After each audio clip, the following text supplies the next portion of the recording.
हम छोटे थे तो एक रिश्तेदार के यहाँ गए थे। गर्मियों की छुट्टी में बच्चे जाते हैं ना अपने संबंधियों के यहाँ, 1 महीना की छुट्टी होती है तो वही घूमने का अवसर मिलता है, तो परिवार के सदस्य जन छूट दे देते हैं, बहन के यहाँ, मौसी के यहाँ, मामा के, ऐसे। तो बहन के यहाँ गए थे, तो बहन की जो पति की बहन होती है उसे नंद कहते हैं, वो उनके यहाँ ले गई थी। तो उनके यहाँ हम गए हुए थे तो एक कमरे में देखा एक नौजवान व्यक्ति पड़ा हुआ था, वो शायद उनकी ननंद के पति थे। तो उनको पता नहीं क्या लगा, भगवान की प्रेरणा, हम तो बच्चे थे, तो हमें बुलाया, ऐसे नज़दीक गए तो रोने लगे। उनका बच्चा अब हमारी कोई बात नहीं सुनता तो हमें मन में है आपसे बता दें। तो शायद हमें भगवान उदाहरण देना चाहते होंगे इसलिए सुनवाया होगा, नहीं तो हम बच्चा थे, उनका कोई सपोर्ट तो कर ही नहीं सकते थे। उनका बच्चा है, जो बिल्डिंग देख रहे हो ना, ये मेरी बनवाई हुई है, वो मेरी पत्नी है, और वो टाकीज के सामने मेरी चाय समोसा पान इसकी दुकान थी, और मैं सुबह से शाम तक मेहनत करता। तो यही पत्नी हमारे मोजे जूते उतार करके और हमें प्यार करती थी। हमारे शरीर में लकवा मार गया, अब मैं उठ नहीं सकते। बोले 2 रोटी से ज़्यादा भोजन नहीं देती, और कहती ज़्यादा देंगे तो बार बार शौच करोगे, हमें फेंकना पड़ेगा। बोले हमको मारती भी है, हमसे बात नहीं करती, चिल्लाते रहते हैं, हमारे सामने और दूसरे पुरुष को बुलाती, बात करती ऐसा। बोले किससे कहूँ, अगर कहूँ तो ये मारेगी आकर के, कहना नहीं। तो हम बच्चे थे पर वो बात हमारे दिमाग में, हम बार बार सोचा इस विषय कि मेरे से क्यों कहा। तो शायद मुझे शिक्षा भगवान दिलाना चाहते थे, एक उदाहरण हमारे दिमाग में। देखो ये वो बता रहा है कि जब मैं कमा के आता था तो मेरे जूते मुझे उतारती थी, मुझे प्रेम करती थी। आज वही पत्नी है, मेरा ही सब वैभव है, मुझे रोटी भर पेट नहीं, क्योंकि लकवा मार गया, शरीर बेकार हो गया, अब वो पड़ा ऐसे।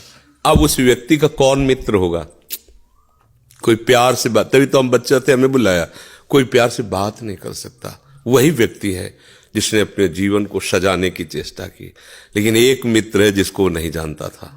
इसीलिए अगर उस मित्र को जानता होता तो उसको रोना नहीं बनता, वो केवल उसी से बात करता और जीवन बदल जाता।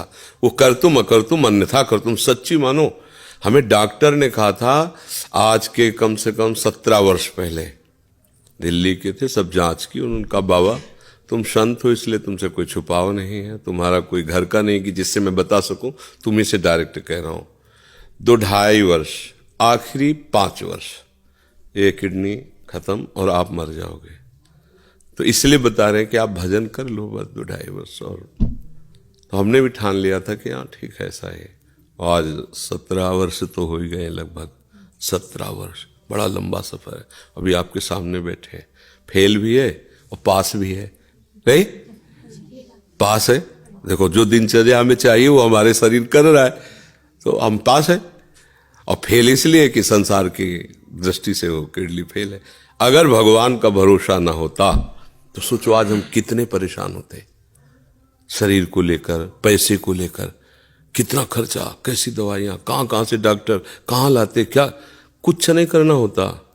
वो अपने आप डॉक्टर रो करके कहते कि मेरी सेवा मत छीनना। बैठे हैं हजारों कोस दूर और रोज संपर्क, महाराज जी की क्या इस समय स्थिति है, अच्छा ये दवा दे देना, अच्छा आप ऐसा कर दे।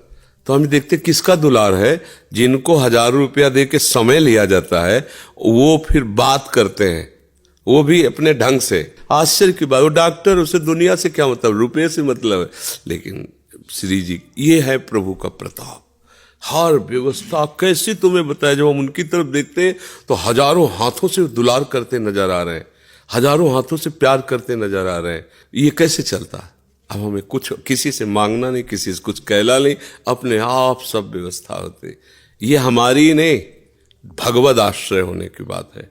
अगर भगवद आश्रित नहीं हो तो वो अमल पत्नी होती, बच्चे होते, किसी के काम की तरह नहीं गए थे, तो क्या कहते, तेरे दिन इसे 4-5 हजार रुपये डायलिसिस के लिए चाहिए, दवाइयाँ चाहिए, भगवान उठा लो, ऐसे कह, पूछ लो भगवान इनको। वो कहती है इनको पूछ लो, संसार का खेल है ऐसा।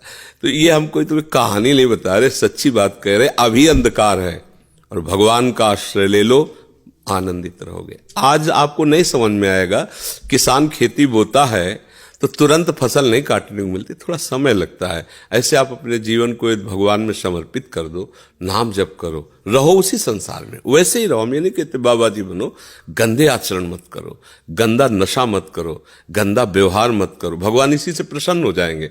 आप ज्यादा जब तप भले मत करो, पर गंदे आचरण मत करो, और भगवान का सहारा वो सब कुछ संभाल लेते हैं, बहुत समर्थ है।